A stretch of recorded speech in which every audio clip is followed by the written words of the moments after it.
Committee Room 30, Sound.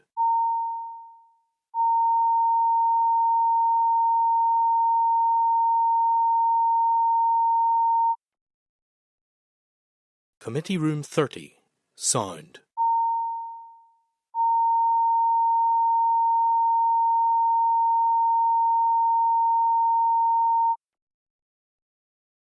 Committee Room 30, Sound.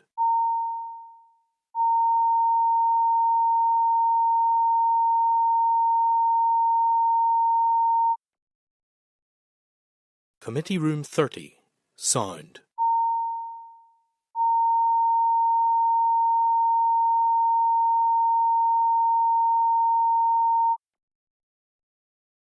Committee Room 30, Sound.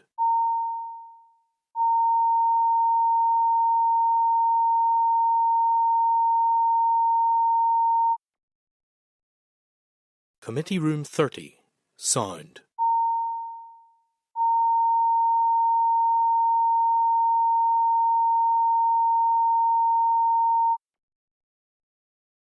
Committee Room 30, Sound.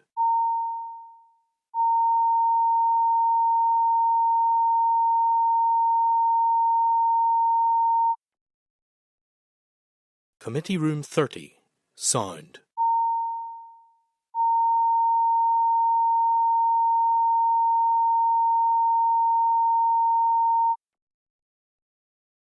Committee Room 30, Sound. Throughout Parliament meetings. Today we're going to receive a briefing from the Department on financial matters as well as undertaking the committee's strategic planning session. So we've got Claire online and then online. So with intent we'll proceed with the agenda. Okay, so welcome and just could you please put your mobile phones on mute, and there's no recording of photography allowed in the meeting. Okay, so we're fine for apologies. So declarations of interest. Any members have any declaration interest they'd like to declare? No. Okay. So chairperson's business don't have any this week. Draft minutes. So members, the draft minutes of the meeting are found on pages 7 to 13 of your meeting pack. I'm just wondering, are these a true and accurate reflection of the meeting? Great. Okay, so I don't think there's any suggested changes. Okay, so I'll go ahead and sign them then, so there's no matters arising. So members, we'll move to our first oral evidence session then, and that's on the financial scrutiny of the department. You'll find the clerk's brief at page 16. And page 3 of the table pack, there is a finance briefing paper. Okay, so we'll just take a minute to let our guests in.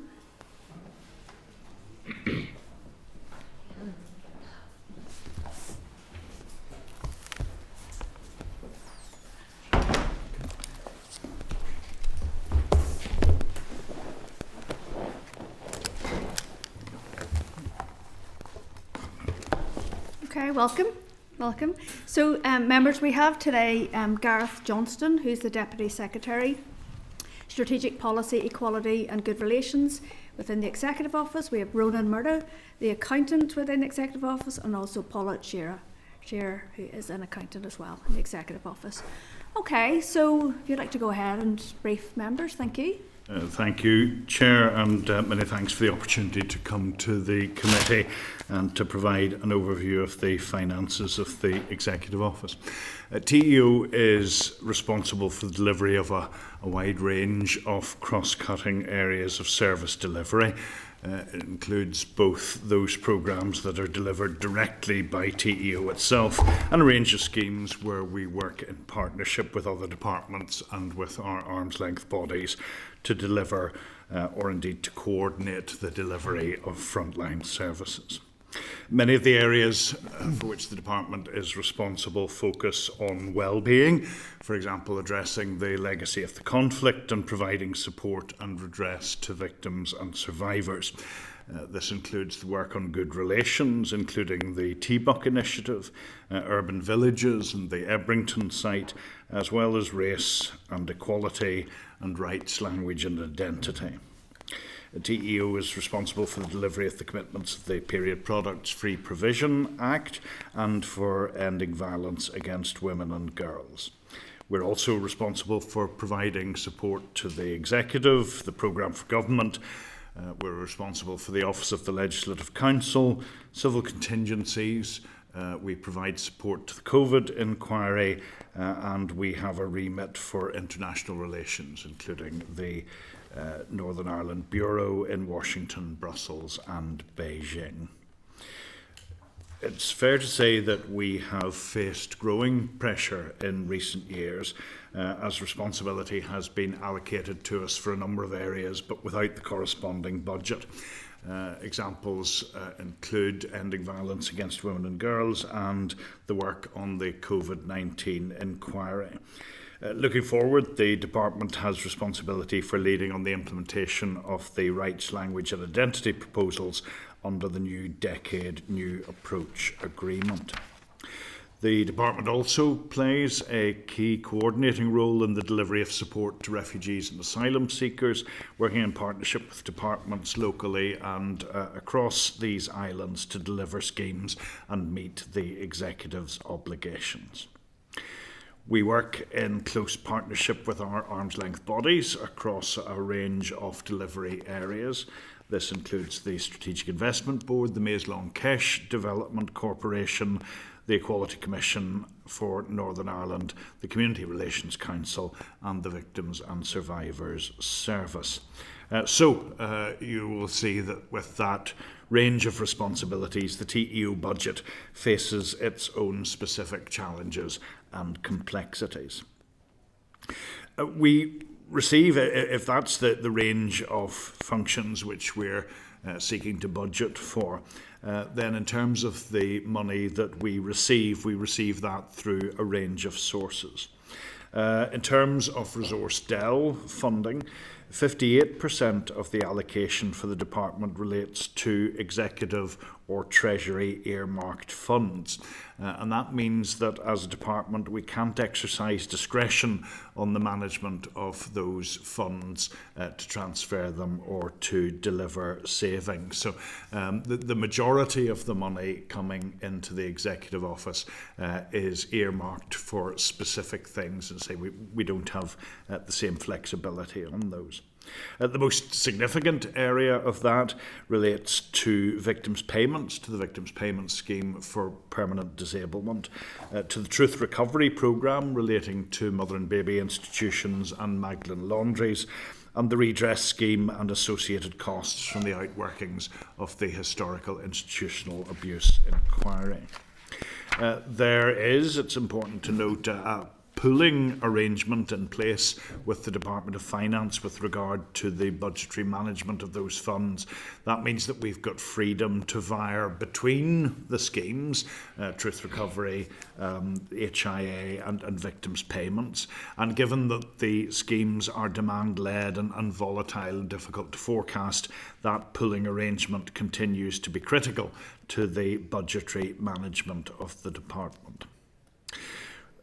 Still thinking about other sources of departmental funds, we receive funding to support the delivery of the Communities in Transition programme as part of the Tackling Paramilitarism programme funded by UKG. The Department of Justice plays a lead role in coordinating those funds. TEO has received a reduced allocation for 2024-25. The department is working with DOJ to design the next round of programme delivery and to bid for the appropriate funding.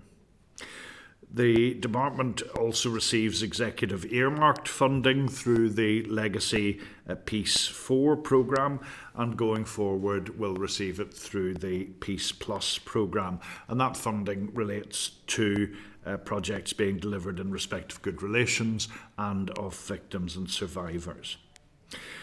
We are reliant on Treasury funding for the Equality Commission's continued work on the dedicated mechanism unit in relation to the Ireland and Northern Ireland Protocol. In addition, funding for the cost of implementing the protocol is allocated directly from the Treasury and managed centrally by the Department of Finance. On top of that, we bid for funding from the Treasury to address the support required as a result of the Windsor Framework. We receive funding from the Department for Levelling Up Housing and Communities in Westminster, and from the Home Office in respect of the Homes for Ukraine scheme and schemes to address the needs of Syrian and Afghan refugees. The funding that we receive is dependent on a number of factors, including the number of arrivals, the numbers remaining here within the scheme, and the services required. Funding is not transferred to the Department as budget transfer from GB until the spring supplementary estimates process. We distribute funds to local councils and transfer budget requirements for refugees and asylum seekers to the Departments of Health, Economy, Education, Infrastructure and Communities. To summarise, for a small department, a very complex mix of budget demands and also of funding sources that we're trying to manage. I'm going to pass to Ronan as Director of Finance, if Ronan would say something about the processes that we run through. It may be helpful to provide the committee members with an overview of the finance and budgeting process and the broad timetable for delivery through the year. So at the start of the year, officials will work with ministers to make recommendations in terms of spending plans, in terms of the allocations as and when they're notified by Department of Finance. So in the ongoing constrained budgetary environment, including the impact of pay and price inflation, this involves and is very likely to continue to involve difficult decisions and choices in terms of reductions to business areas. Developments of plans for consideration also involve equality impact assessments in line with the TEO Equality Scheme and advice from the Equality Commission. The Department conducts a public consultation where impacts are screened in line with the scheme and legislative requirements. And the responses are taken into account when finalising plans and are published on the TEO website. The Finance Minister is working with the Executive, as you know, towards a budget for 2024-25 being in place as soon as possible. And TEO has been asked to plan, as for other departments, with a likely baseline roll forward from the previous year, so a flat cash roll forward in terms of 23-24 brought forward. And officials are currently working with ministers to devise plans in order to live within that allocation, seeking to protect frontline delivery. In addition, departments were provided with the opportunity to submit bids for funding in terms of resource to address the impacts of living within that baseline. And bids have been submitted for funding to support the activities in areas such as ending violence against women and girls, good relations, and the development of a central delivery unit to support the Executive.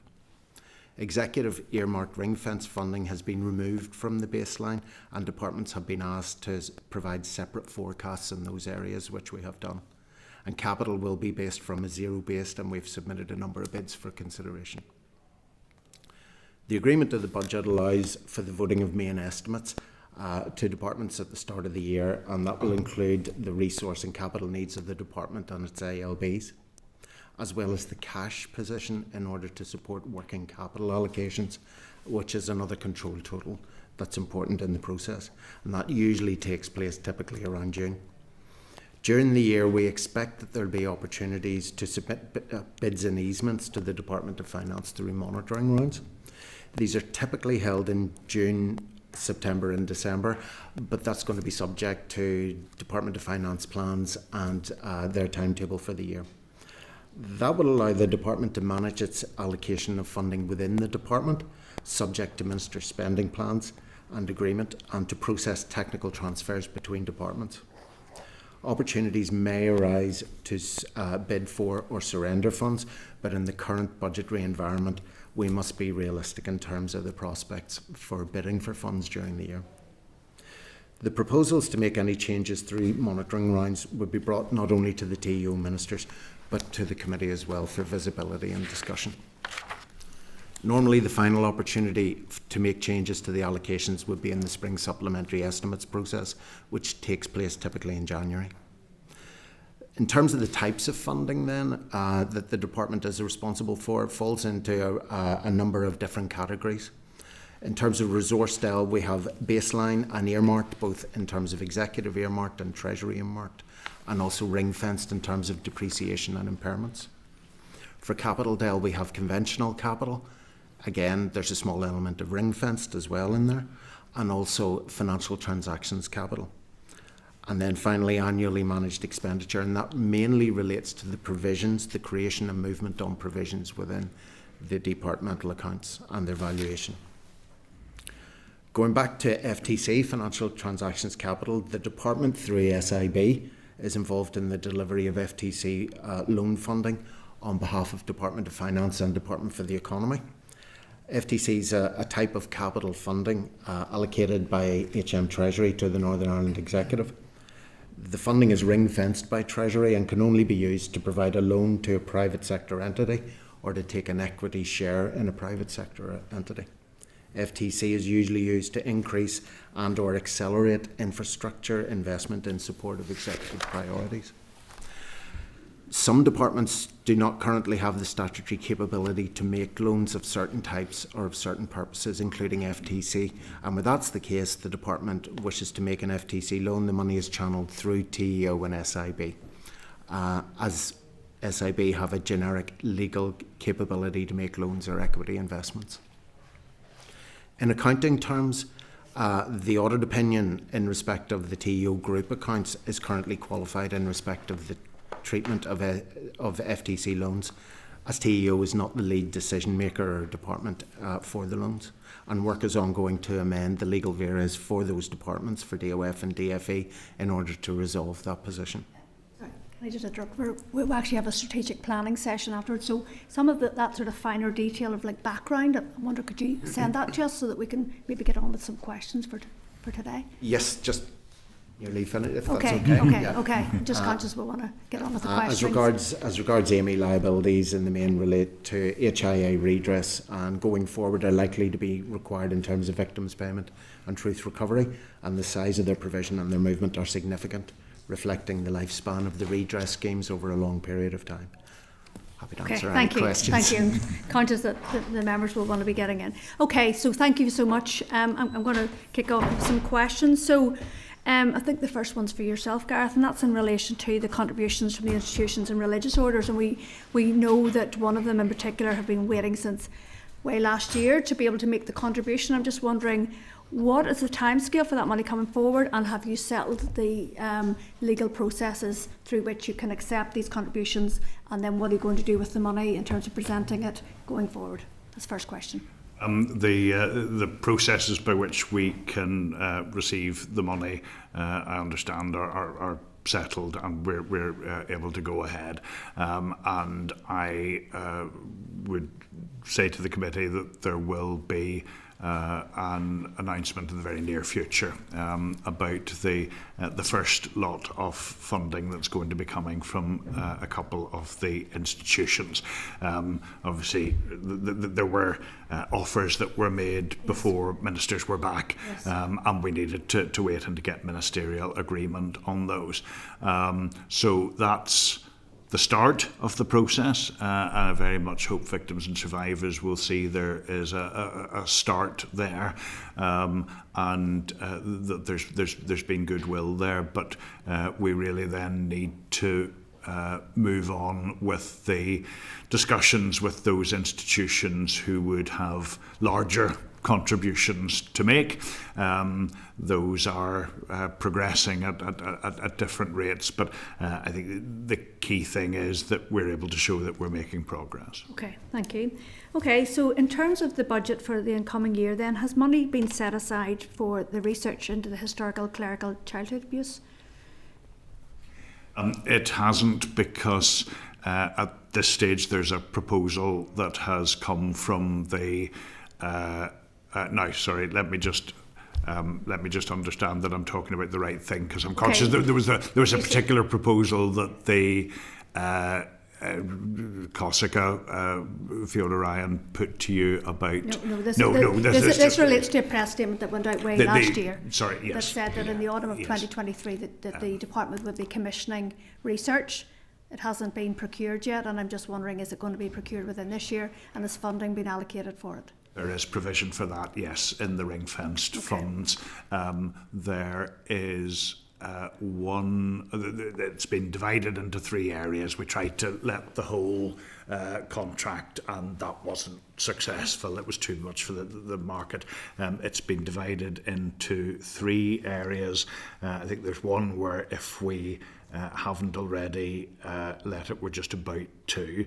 And then there are a couple where we're working, but very much with the aim of starting that within the current financial year. Okay.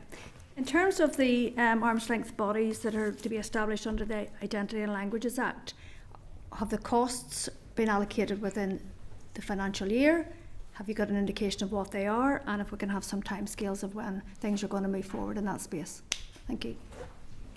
On those, TEO is, as you say, taking forward the arrangements to implement the provisions of the Identity and Language NI Act 2022, for which it's responsible, including the establishment of the new bodies, namely the Office of Identity and Cultural Expression, the Irish Language Commissioner, and the Commissioner for the Ulster Scots and the Ulster British tradition, in line with Minister's decisions. So we will be taking these forward in line with the First Minister and Deputy First Minister's decisions. At this stage, there is an allocation in the budgets for that ongoing work, but the establishment of the bodies would require further funding, and we are making it clear to DOF that at the appropriate time we would need to seek that funding from them. Do you have an estimate of what it's going to cost for the establishment costs? I think and then the running costs. The NIO had come up with an estimate which it put in the consultation documents around the legislation, and that estimate was for Ronan will keep me right, 12 million over the first 3 years, and then years 1 to 3, and then approximately 9 million per annum thereafter.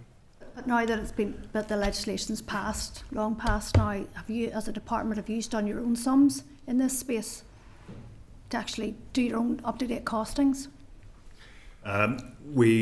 We're preparing a business case, but all of this will depend on ministerial decisions on exactly the nature and the size of the bodies and what's required. So we're preparing a business case, but it would be too early for me to be able to give detail in advance of the decisions that will need to be made.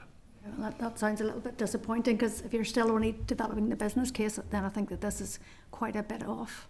Well, though I would say there's been a lot of progress on the business case, and it is nearing completion, but obviously we'll need to reflect those final costings. Other questions, but I won't let other members in, so I might come back to them. So I'm going to go to Deputy Chair Connie, please. Yeah, thank you all for coming in today.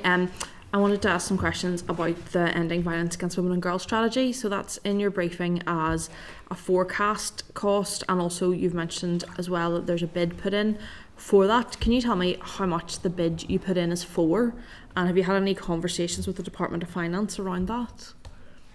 The bid is for £500,000, which we would add to £1 million that we'd found in the existing allocation for not for staffing and so on, that's covered centrally, but for the work that will be happening on ending violence in women and girls, and there is a real effort being made now to move very much into an active implementation mode, and to start to roll out an action plan there. Now, what we're talking here, of course, is about the funds that would be used centrally to support central initiatives and to fund various projects that need to be coordinated in TEO and to work with the voluntary and community sector to do that. Of course, every agency which has a relevant role in ending violence against women and girls will have its own responsibilities there, and so it's not that is the total of what will be being spent, and we've also been keen to say that this is the beginning of the implementation of the programme. Clearly there will be further needs down the line. We have prioritised that in our submissions to DOF as the top priority that the department has. Thanks, Chair, and with your permission, if I could just ask a few more on that. I mean, it's a really, there's some really brilliant things in that strategy. It's been co-designed by the sector, which has been absolutely fantastic. I think, though, I'm quite clear that we need the funding available to fully implement it. It is completely unacceptable to expect the community and voluntary sector to do more work if the funding is not forthcoming from TEO. So are you confident that figure you've bid for can cover all the actions that are laid out in the strategy? And what conversations have you had with the co-design partners and the community and voluntary sector who will be delivering a lot of the asks within the strategy? Well, the strategy is obviously more than a one-year strategy, so it's not going to cover all of the needs of that strategy. But what we are trying to do is to continue to work with the voluntary and community sector, and frankly to put our money where our mouth is on that, in terms of the proposals going forward. For example, colleagues have been looking very seriously at a community challenge fund, which would help to support the work that we see the voluntary and community sector having a very important role in. Time for one more, Chair. Thanks. I think another issue that the Commissioner for Costco had raised with us at a previous committee is around prevalence studies done when it comes to strategies. Now, that was obviously in the context of a different strategy, but I'm aware that hasn't been done for the Ending Violence Against Women and Girls strategy. If there's no prevalence study and there's no data on this throughout the strategy, how are we going to be able to redirect funding to ensure it's being best spent if we don't have that data from a starting point? Now, colleagues in Ending Violence Against Women and Girls, I know there's been a substantial research piece done now as to what exactly that has covered on prevalence. I'd probably need to go back and check and to offer the committee a letter on that. I think the Commissioner for Survivors was also flagging a bigger question, which is there an argument for looking at prevalence of abuse more generally, and child abuse more generally? We've had particular areas where it's been examined in the institutional setting.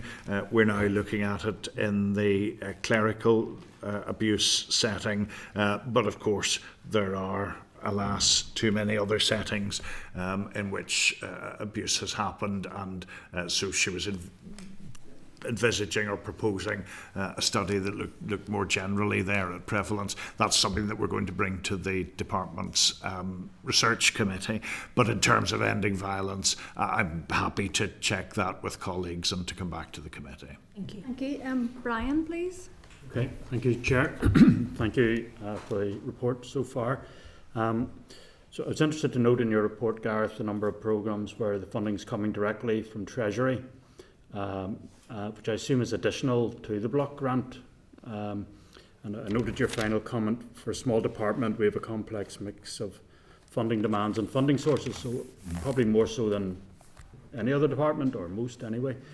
So my question is, are there are there programmes for which the allocation of funding is yet to be resolved with Westminster? I'm thinking particularly about victims' payments. I know that was in the news at one stage, but who's going to pay for this? Has that been resolved, or is that still to be resolved? And are there other programmes where the actual that agreement is yet to be reached? The Minister of Finance had raised this through the dispute resolution procedures that are available. That was in the previous executive, on the basis that the proposal that was there in the Stormont House agreement for a victims payment scheme had been very much expanded by the regulations which the Secretary of State took through Westminster, and the argument being made from ourselves was, well, there was a responsibility then to meet those additional costs that had been generated by decisions that were made in Westminster. So the dispute resolution process had been triggered. It hadn't completed when the executive was suspended, and I know that the Finance Department, the Finance Minister, are now very actively seeking to re-engage on that. We're talking about a programme which, over its entire life, I think the latest estimate is something round about just over £1 billion. The issue about contributions from the UK government is very current.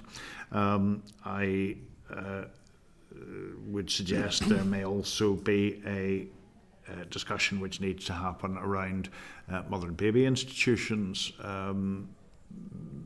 Not by any means all, but a substantial proportion of the experiences that we were hearing happened during direct rule.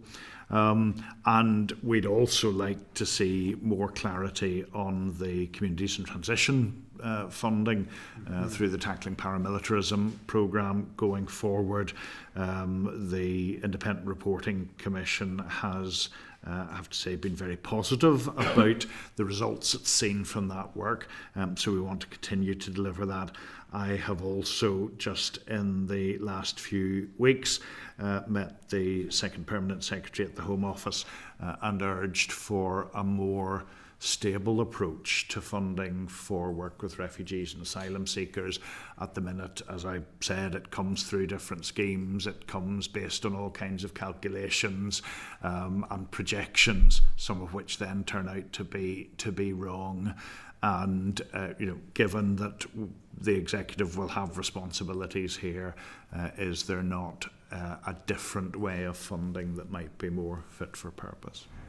I think so. Can I just ask as a supplementary? So the victims' payments that are currently going out, how has that been funded then? So there's basically no element. Is there an element at all coming from Westminster, or is it all coming? Not at this stage, right. No. So that's all being funded at this stage from the executive. Now, just to reassure, as I always do, victims and survivors, you will get your money. There is an undertaking on the part of the executive to make the payments which are legally due. So this is not about how we pay the payments to victims and survivors. It's about the source of that money for the executive. But no, at the moment it's all coming from our own funds. Okay. Well, thanks for explaining that. Okay. Thank you, Carol. Thank you. So in terms of the good relations, is there any money left from the last year's budget, or was all that given elsewhere? In terms of the outcome, and Ronan might maybe just say something about the latest figures on the outcome, but there was some underspend at the end of the year. It was too late to be able to offer it out to community groups who would have to spend it all in year. We did manage to get some extra money out to councils for the work that they're doing on good relations. But the underspend that we had came from it's hard to say that there was any one cause. It was lots of little bits of How much money. went back then? In terms of good relations or the, Well, or the good entire... good relations is under the non-ring fence. So I think the non-ring fence was 1.2 million in total. Yeah. And all that went to councils? No, half a million. Half a million went to councils, but 1.2 million of an underspend. Now, it was small amounts round the department. The biggest of it was a 300,000 underspend on salaries, where we try to build in projections and predictions, but it doesn't always follow that the vacancies that you think are going to be filled are actually filled. And sometimes, to be honest, we're sitting waiting for somebody on a Monday morning and then they don't turn up. Okay. So it was a combination of things.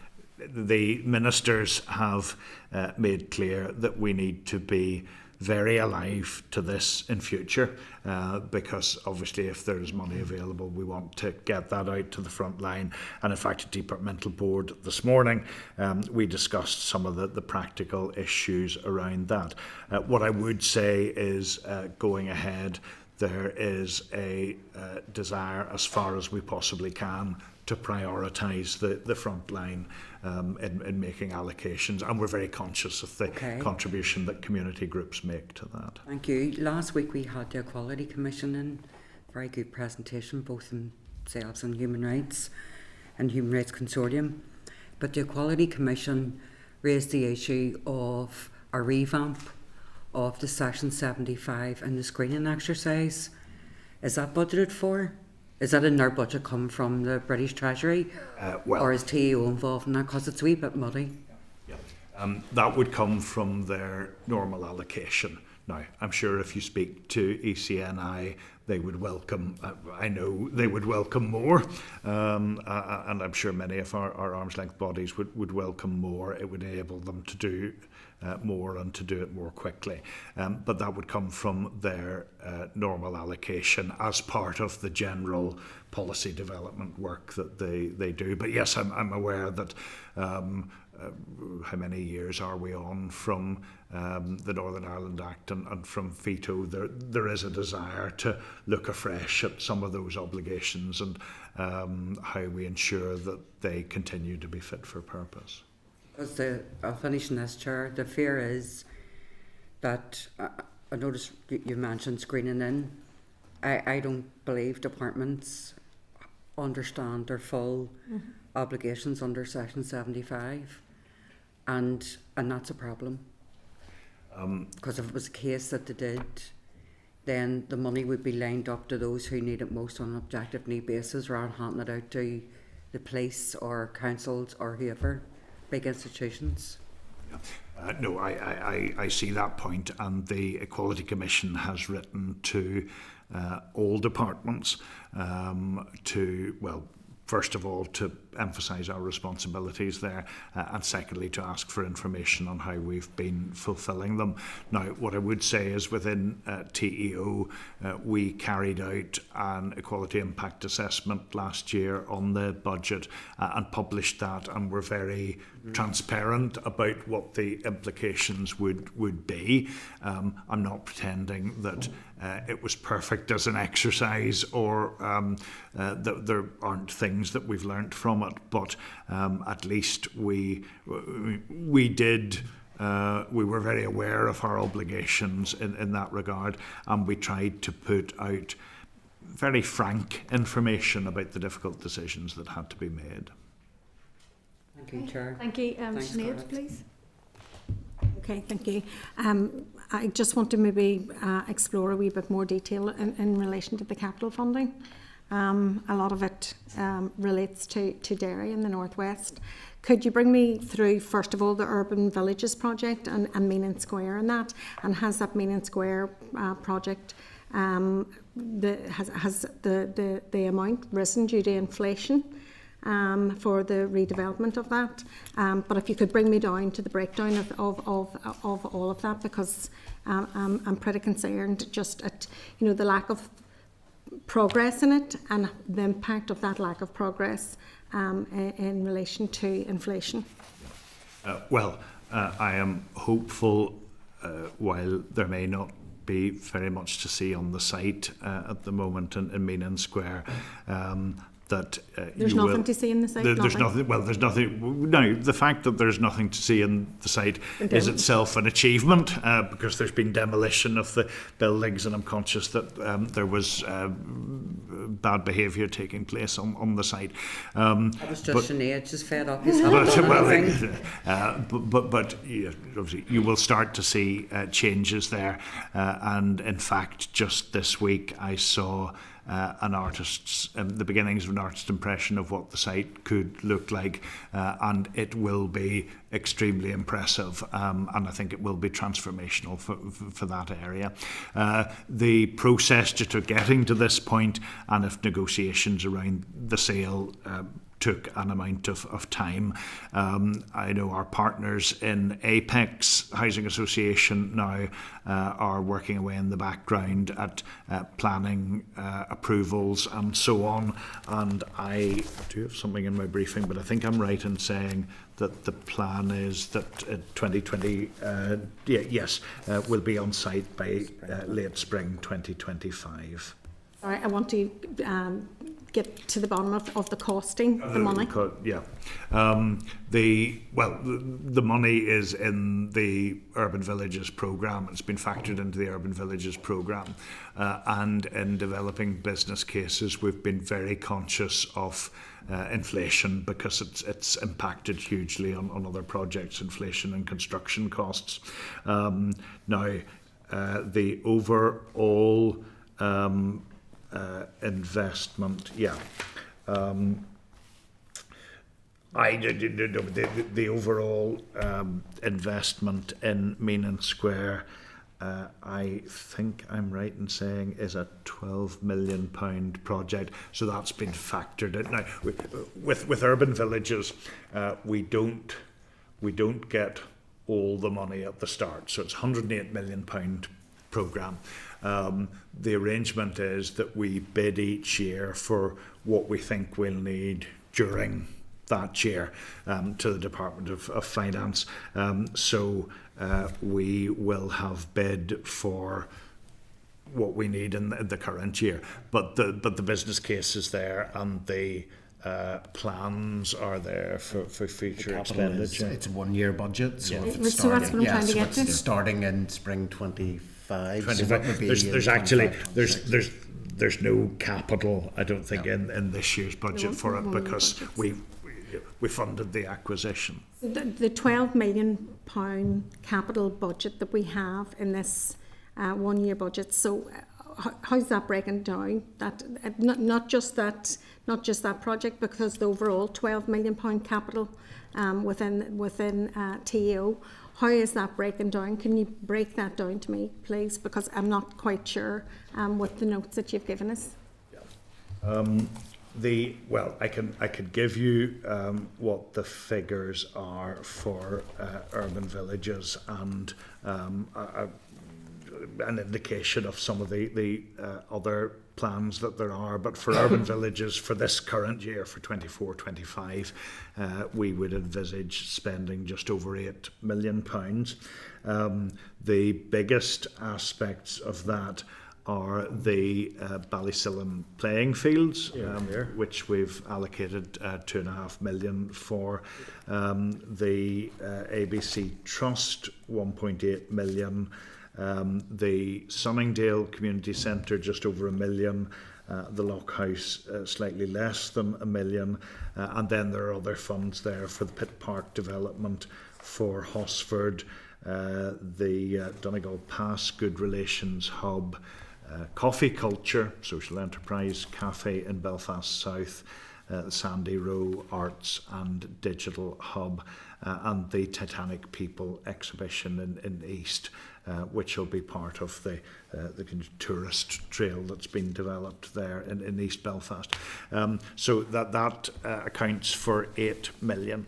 Above that on capital, we have the requirements in Ebrington, we have the Ronan may have some figures here. Yeah. Brington 2.5 million, Maze Cash Corporation in terms of various capital works and leases in terms of $1 million. So those are the main ones in terms Sorry, of what was that for Maze Cash? 1.25 was miscellaneous work, so it was to do with safety improvements and public realms. It's really just maintaining buildings that have been left maintaining on. effectively, yes. and I mean, every there've year been that some that's- substantial, like they've done the hangar doors and things, but it is about maintenance. Gareth, every year that goes by without us dealing with the Maze Cash, all we're doing is maintaining places that are going into, they're going into dereliction. Otherwise, if we don't do it, it's just we're throwing good money after bad in those type of projects when we don't have a strategic plan for the areas. So anyway, that's. I'm just interested to keep a close eye. So there is no capital money for the development of Meanan Square in this year coming forward. Because we as a department wouldn't have expenditure this year. We've purchased the site on behalf of Apex. They're now going through all the planning process, and late spring 2025, that's when I expect the next bill to come in for capital money for Meanan. Gareth, just on that side again, this is really important just to get this. So the executive office, well, it wasn't the executive office, sold that site for something like 300 and something thousand at the time, and then it was purchased then from the private developer for over £1 million, and then we've been sitting in it now, and it's grown to it's all a bit strange what's going on in that site. I'm aware of a Belfast Telegraph report, 8th of March, I think, that gave some of those figures. Now, I would say that the purchase price is commercially confidential, but the report wasn't comparing apples and pears. There was part of this, there'd been a transaction for part of the site, and then obviously the whole of it was being bought. What I would say, well, two things I would say by way of reassurance to the committee. One is the department is absolutely committed to the Meanan Square development, and determined that it will happen. These things with planning and so on necessarily take a bit of time, but I really hope that as we're able to share the likes of artists' impression things, people locally will see the commitment that is there. The second thing is that for any disposals of property or purchases, we take advice from the valuation and lands, I was going to say Valuation and Lands Agency, which they used to be, Land and Property Services as they are now, and we follow that advice. So say just a couple of reassurances that I'd want to give there to the committee. Okay, thank you, Chair. Okay, just for bring in the next member. So the Urban Villages projects, could you provide the committee with the figure that was approved at the business case sign-off and what the current costs are for those projects? Some of those are in my constituency, and I'd be very interested. I know there's others in the room that they're in their constituency. Yes. Not for now. If you could provide it on paper, then certainly we can put it on paper. I mean, overall it was a £108 million investment by the executive office.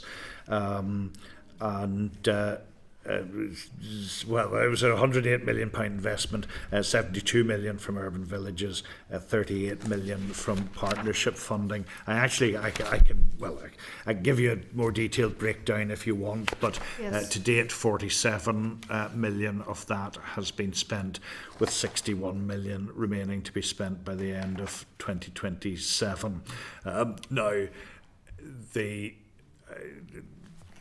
a lot of the smaller projects were able to progress more quickly. So where we're now getting to is where I would expect that the expenditure would start to gear up, because those big projects, the one that I've mentioned, we're now seeing development of and traction on. But those are the figures to date. Thank you. Harry, please. Okay, thank you very much, Chair. Gareth, just thinking, you mentioned you use a pool arrangement for some of your funding. What would you say is the biggest pool on those resources at present, or does it change? Sorry, for any area in Yeah, specifically? with HIA and stuff, you know, you yeah. said you... Yeah. Well, on those areas, we're very much demand-led. And it's always difficult at the start of a process like that to know. I've often said it was a triple whammy on, for example, HIA or on victims' payments, because we don't know how many people were affected. We don't know to what extent they were affected, and we don't know how many of them will come forward. So there's lots of uncertainty there. But no, and the difficulty we have, and why we have ended up making surrenders is, kind of not knowing exactly the total amount. We will do a business case that looks at low, medium and high estimates, but not knowing exactly, and then not knowing exactly just how quickly cases will go through the mechanisms. One more? Of course. Thank you. In terms of the refugees, how do you feel demand is at present? Do you see it increasing or reducing? And do you think with the Rwanda bill that they're talking about at present, do you think that will help us here in any way? Would that reduce our costs, or do you not think it'll help us? I'm conscious that there are different political views about the Rwanda bill, and not for me to get into those. The Home Office has told us that it expects numbers to start to go down. We wouldn't have seen that. We would have seen some difference in numbers of new arrivals, new spontaneous arrivals, where if you looked at maybe figures from a year ago with now, the trend is probably smaller. But in terms of the effort that the executive's needing to make, alongside that, the Home Office has had its moving on policy, where it's been trying to get people out of hotels, make decisions, get them into other accommodation, and that has been a huge challenge for colleagues in the housing executive. We're supposed to get a month's notice of changes. At times it has been 3 days, and sometimes for families with very complex needs. So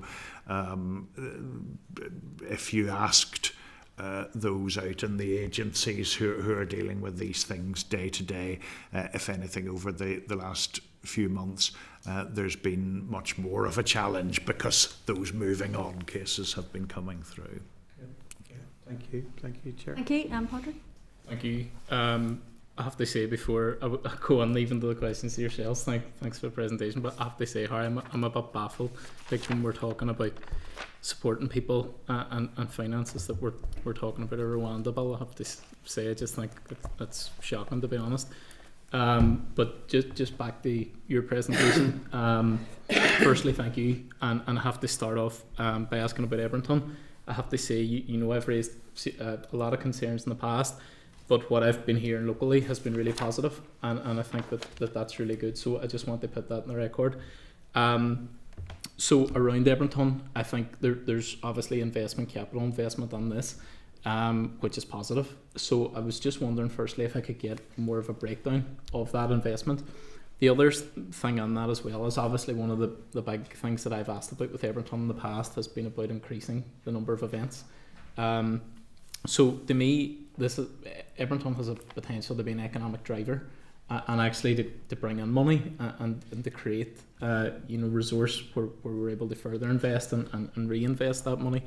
So I'm wondering what can be done there. I appreciate a lot of that's with council now as well. Yeah. But is there anything else that can be done from your department? And then I'll just ask the second question now just as well, if that's okay. That's just for a breakdown in communities in transition, T-Buck, and then for urban villages. Appreciate that's probably a lot of data. So if it's okay, I'm more than happy if you want to put that in writing as well. So thank you. No, sorry, it might be easier rather than me read out a whole lot of figures if we put that in writing. In terms of Ebrington, the capital requirements for this year, 24-25, as Ronan said, £2.4 million. And that in particular will help us see the completion of the Grade A office accommodation. There are conservation and preservation works to the listed buildings, and then some infrastructure which will assist the development of the eastern lands, the development lands, where there are plans for residential as well as commercial development. And then the resource requirements are in the region of £1 million, which will allow for the continued work on the regeneration of the site. In terms of promoting the site as a venue, we have been looking for any opportunities that we could find. So, for example, we have had our international relations people up to the site, so that there's an opportunity to factor it into what's happening internationally. I think. Did Joe Kennedy get to say it? But I know certainly that there have been discussions there at that level. And anything that we can do in support of the council, we will. But I think a crowd attracts a crowd, and what I would hope is that now that people are seeing the beginnings of a very vibrant programme of activities, it'll come to be recognised as a really great venue. Okay, thank you. Claire, please. Thank you, Chair, and thank you for the presentation. Apologies, I can't be there in person. I think it was a conversation that was had whenever the First and Deputy First Minister had presented to the committee in relation to potentially ring fencing finance funding in relation to trying to describe to improve how we do things better within public services, how we're more efficient, maybe how we invest to save.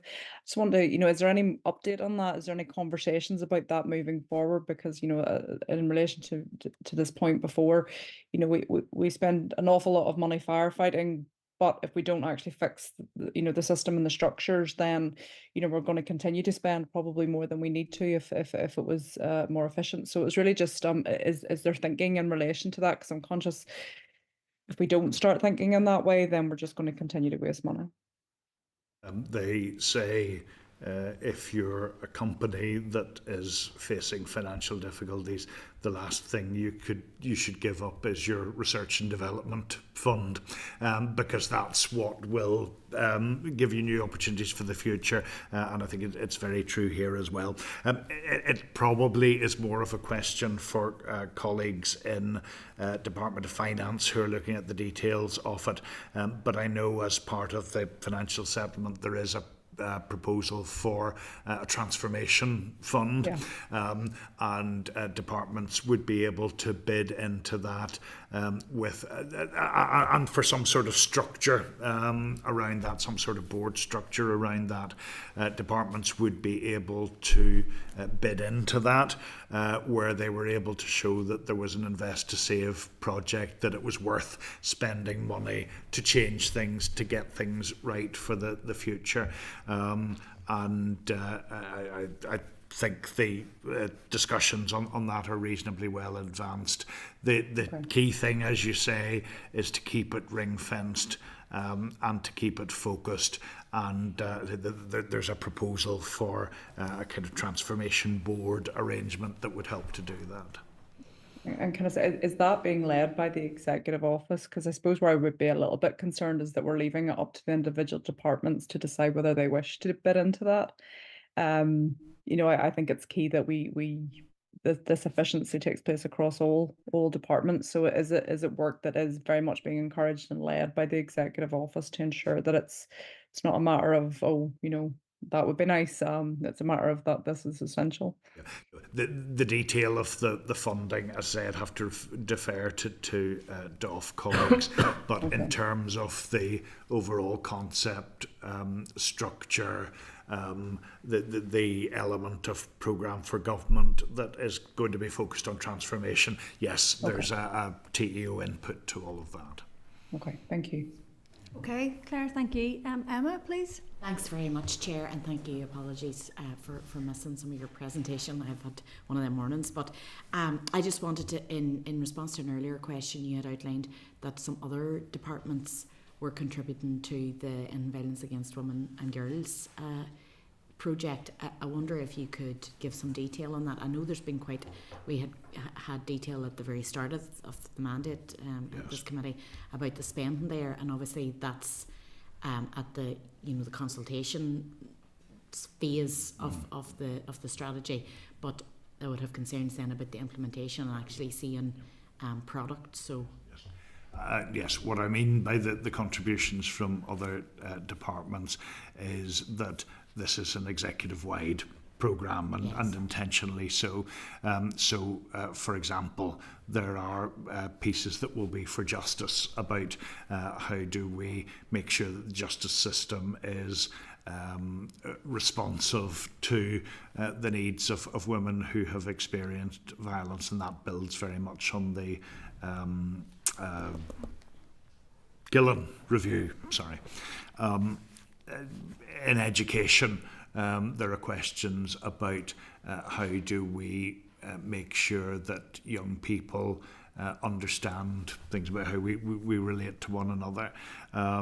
There are points for communities about the safety of communities. There's points for infrastructure about street lighting and so. So there's things that every department is going to have a role in.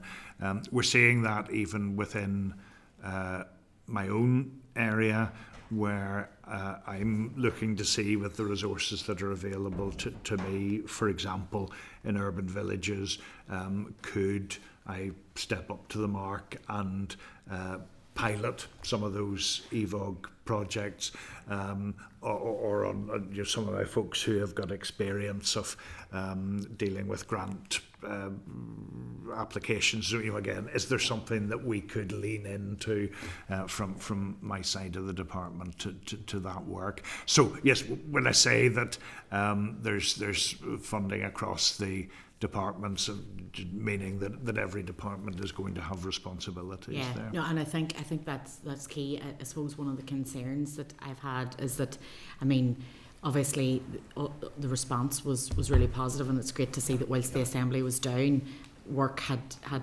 progressed there, but we don't want it to be a brilliant piece of research. We want to ensure that the implementation is funded. And that is absolutely heard, and is in the plans for this year. Where very soon we will start to see boots on the ground, as it were, in terms of the implementation. Thank you. Thanks, Chair. Thank you. I've just got one question I want to come back to, and that's just to ask whether you are having any discussions internally or with the Treasury around the potential uptick in terms of demand for support for victims and survivors of the Troubles. We've got the Legacy Act with the cliff edge coming in the next week or so, and I'm very conscious that there's a potential that this will have an even more devastating impact on those people who are living with the trauma of the Troubles. So I'm just wondering, are you factoring in extra money for services, and if you're asking the Treasury to contribute to that? Thank you. We through the funds that the Executive had put into the Victims Payment Scheme, we have been able to provide additional support for victims and survivors of the Troubles, and of the conflict, not simply about supporting applications to the scheme, but I mean the conception on this was always that you might come along with an application, but you might have a range of other needs, and it was important that we were in a position to address those. So that's been part of our plans. I think now that colleagues will be re-engaging with the Treasury on contributions to the scheme. One of the points we want to make is that there is a change in legacy arrangements, and anything like this causes people to revisit memories, and that has implications for trauma. So certainly it's a point that we'll be emphasising to Whitehall and Westminster. Thank you. That's all from me. Okay, so thank you so much for your contributions today. I think there's a few information requests there, so we'd appreciate if you could send those through. Thanks very much. Thank you. Okay, members, take your ease for a minute.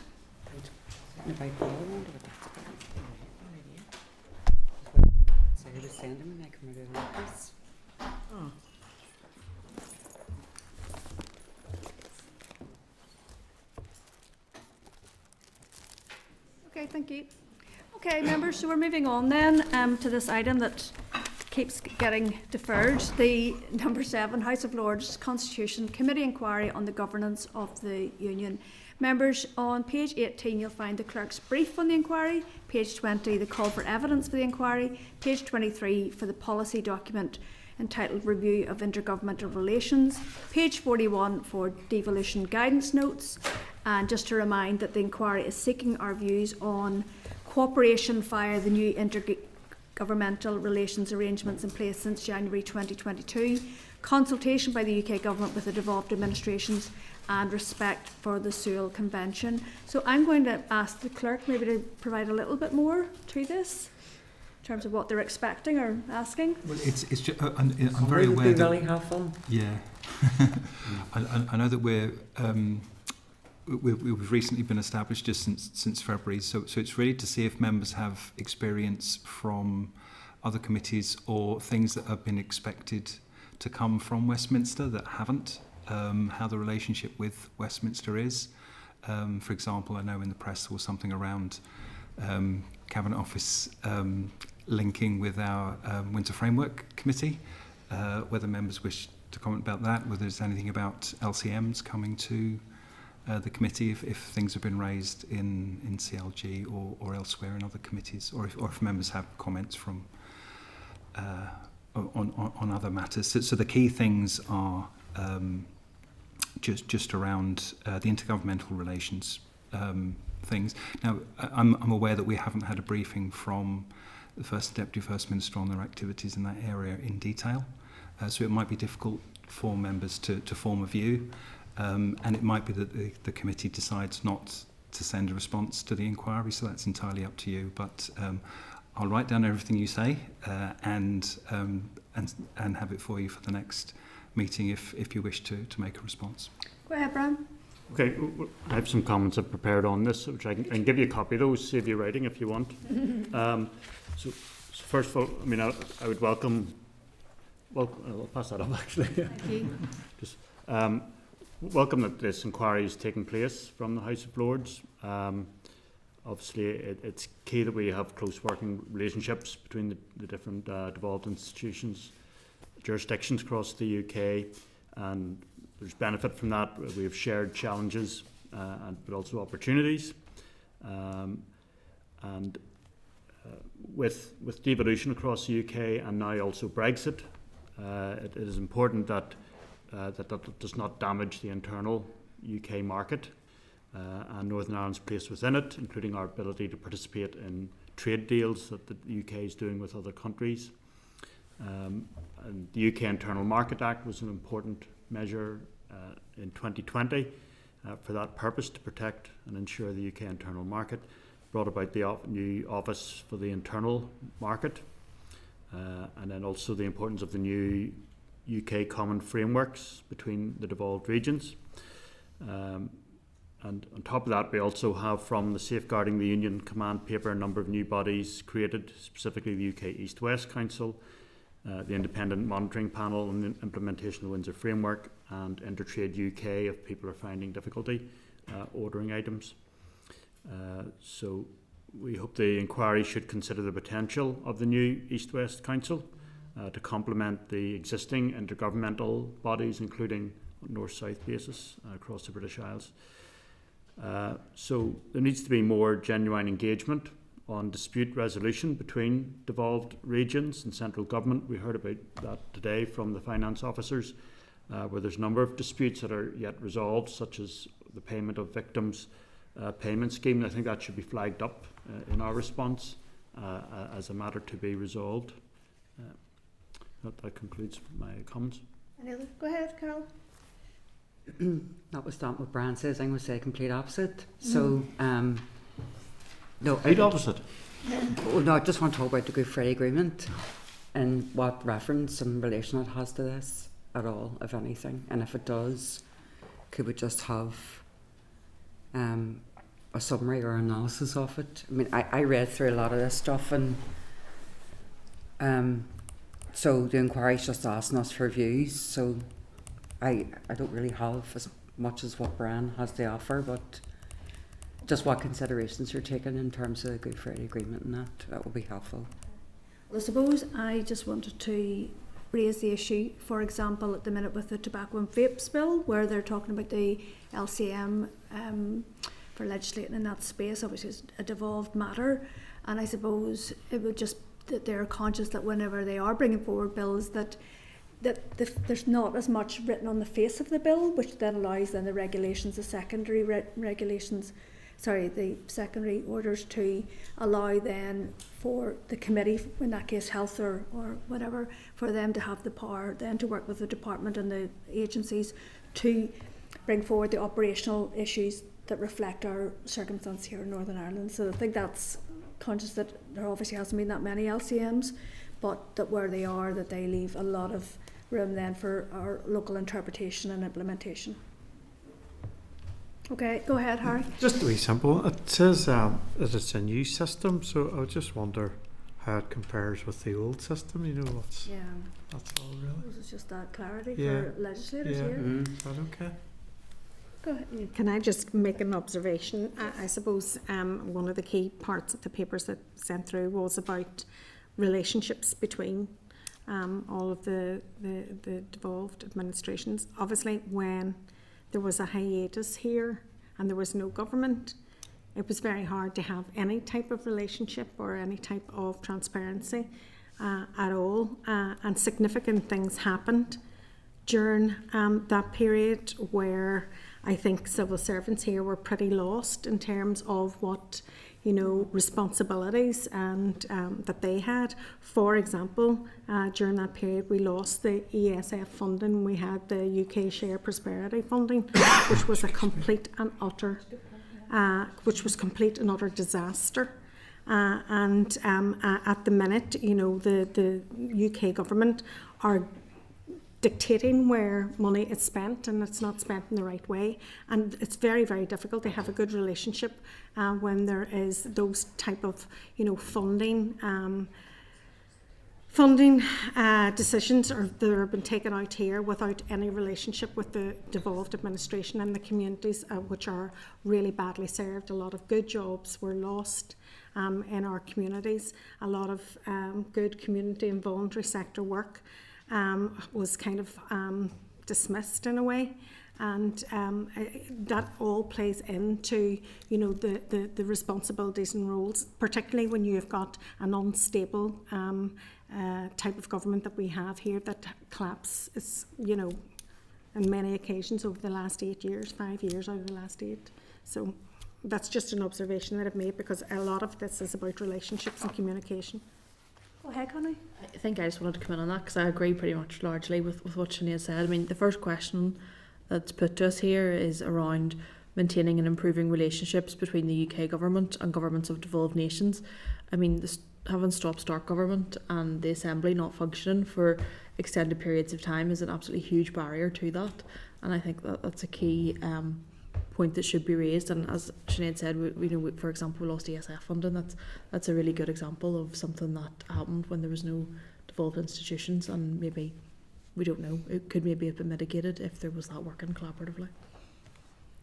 Just another point leading on from that, and that's in terms of the Illegal Migration Act and then the Legacy Act, and I think the disregard for, again, the particular circumstances in Northern Ireland and the impact it has in terms of operational matters and how we do government here, but in terms of the good relations, shared future piece, I think they totally disregarded that the impact it would have, not just in terms of how we do government here, but in terms of how we function as a society. So.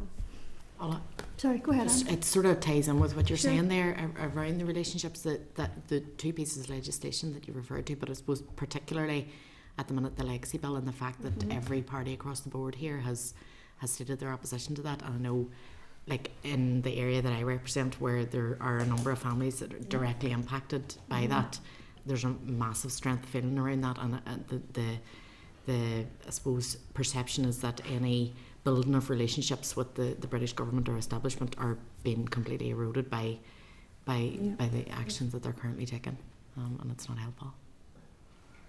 Sorry, Claire, didn't see every hand. Go ahead. No, you're right. I just put it up there, Chair. I suppose as well we have to be mindful of the structures and how we do differ to what happens in GB. You know, I'm conscious that our local governments wouldn't be as empowered as what they would necessarily be in England and Wales. And sometimes I don't think there's that consciousness of the fact that actually Stormont holds an awful lot of the powers that perhaps local authorities would hold in GB. So if they need that collaboration, that there needs to be that understanding, because sometimes there may be targeting councils where they should be targeting the Assembly in terms of certain issues, if you know where I'm coming from. Right. Anything else, Harry? Harry, do you have anything? No, okay. I think there's stuff for you to get your teeth into a bit, but I do think you would reflect the fact that we haven't had that evidence session with the First and Deputy First Minister and we're quite newly established committee. Okay, I think we'll leave that there and move on to the next. Okay, so members, forward work programme then. We'll just see where we are. Okay, so that is found on page 96 of your meeting pack, and if you're content, we'll ask the clerk and his team to continue to get those briefings set up. Okay, so members, I suggested last week that we get the Committee for Administration of Justice in around the equality stuff.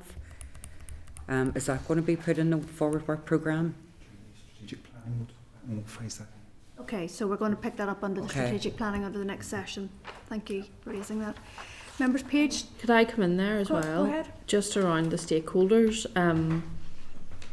We're inviting a number of women's centres. Just conscious, you know, we've got organisations that work across Northern Ireland. Could I propose another women's centres invited if we were inviting? The restriction we have, there's only 5 seats at the end of the table, so that's why I went for 5. I think we're going to pick up under the strategic session how we actually engage with. Okay, grand. So that we don't. Happy with that. Yeah. Okay, so yes, you're on page 94. The information there around the organisations that we're going to invite for that ending violence against women and girls strategy, and that's on the 5th of May. Okay, so correspondence then, members, is found on page 104 of your pack and at page 11 of the tabled pack of the summary of committee correspondence.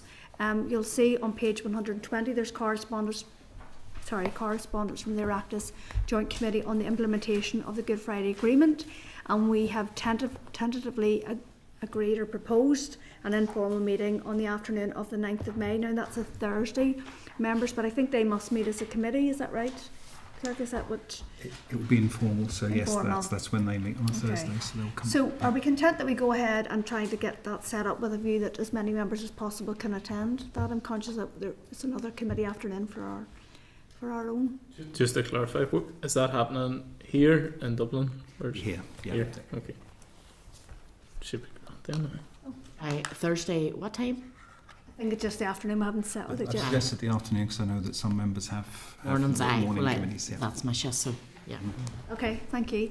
Okay, members, on page 130 you'll find the response from Queen's University on the historical donation of bodies. I'm just wondering, we had received a correspondence from an individual who's been working in this area. Has he received that response? Not yet. It would be for the committee to agree to send that to that individual. Why are we dealing with this item? I was just curious. It relates to the mother and baby homes in terms of the. All right, I was just wondering. Yes, yeah, it's sort of the long arm of sort of what happened to some of the babies who didn't make it, in terms of being donated to Queen's for study.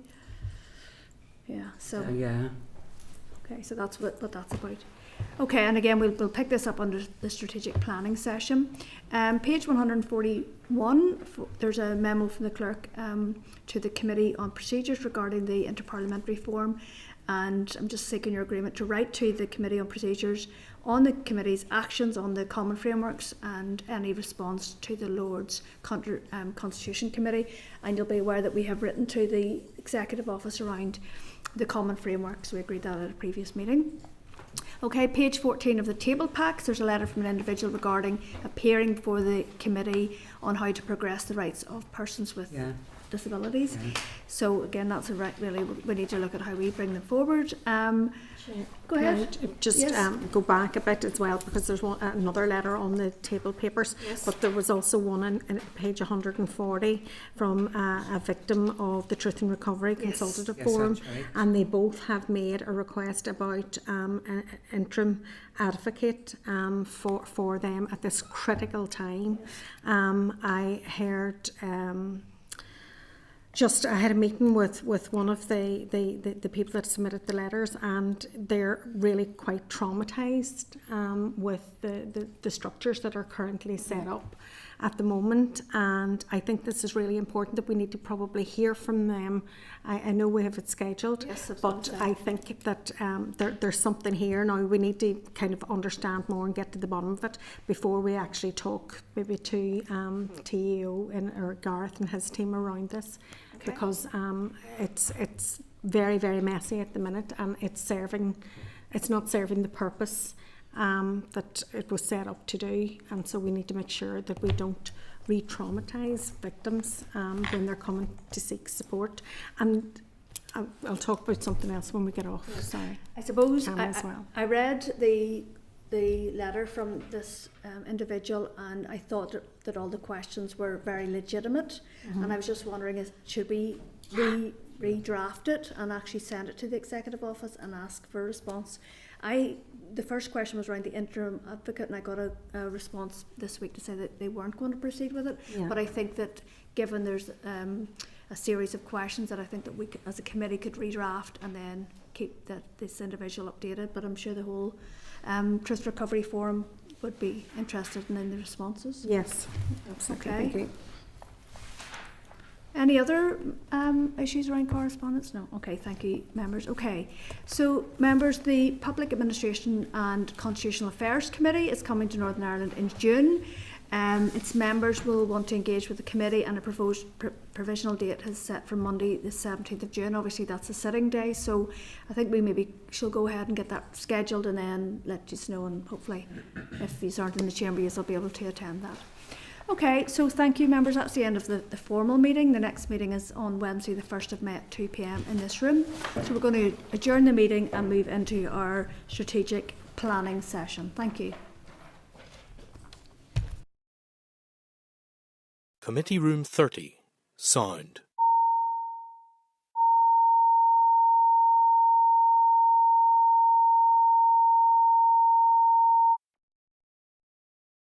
Committee Room 30. Sound.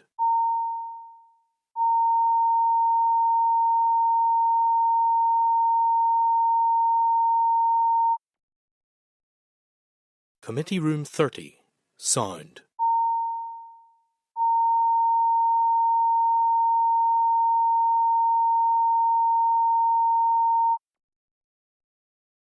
Committee Room 30. Sound.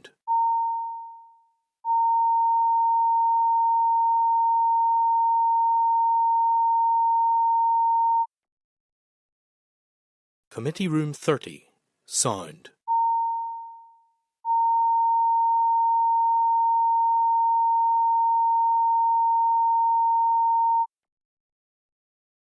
Committee Room 30. Sound.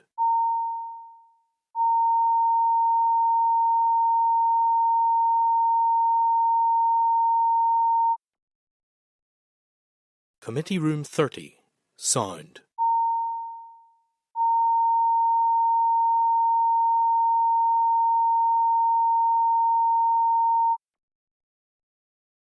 Committee Room 30.